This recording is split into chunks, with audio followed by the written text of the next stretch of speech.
most difficult thing for me in the costume shop is not so much managing my time, but self-care so that I don't give all of my time just to theater. It's hard for me to remember that I have class and family outside of here, but I think, yeah, I'm working significantly more than I should, but I've figured out that just relating to my coworkers and trying to do something nice for people just helps me balance out all the stress.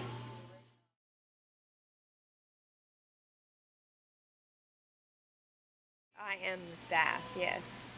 Everyone else is students that Okay. run this department. Without them, we could not have a department. So we have paid ASI as student assistants. We have federal work studies, and then we have class, like Liz teaches a costume class, and they have to do 33 hours.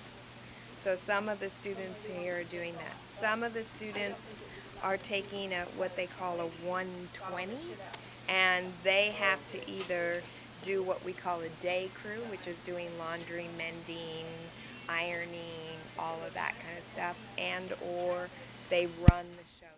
What are some things that you've worked on while you've been doing your shop hours?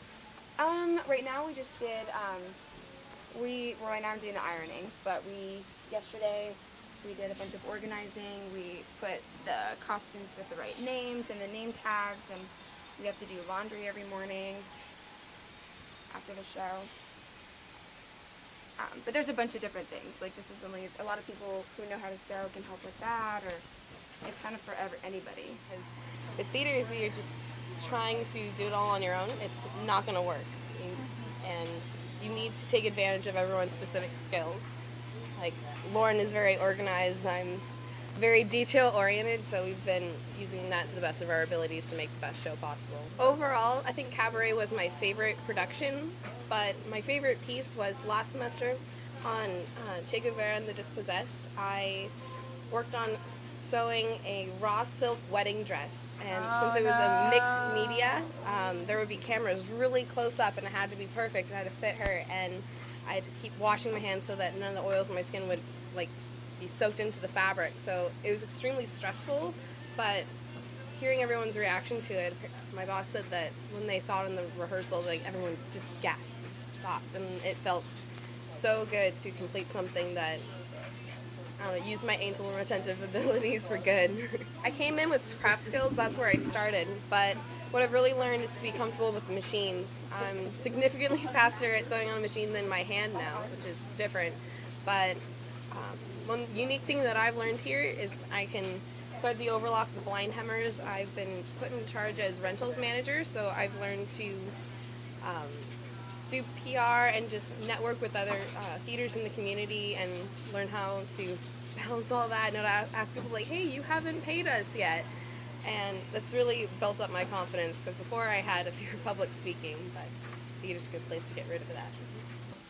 If I've learned anything this semester, it's a great appreciation for all of the people who do any kind of backstage or costuming or lighting or anything, because it really is like a lot of work that's like so underappreciated. I think that anybody who works in education, loves to learn, and loves to give their knowledge to someone else. So I love when I hear my student repeat something that I have learned to another person.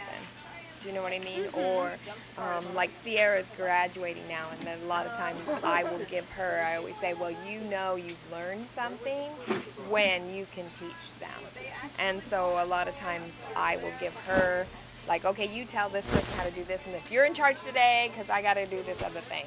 And to see her grow and be able to know how to do all that kind of stuff, that is very important, because we are here to educate, you know. Yeah, we have to put on a show, and it's a really beautiful show, but it's all about the students. It's all about what they learn so they can go out in the world, you know. So I have no children, so it's kind of like you're like, please don't leave me. Aww. Okay, bye. Go out in the world. Be good. Because a lot of times nowadays we're not what they call tinkers. We don't fix things. We don't fix pots and pans. We don't do any of that. We just buy a new thing. And so it's really great that that sort of brings back that old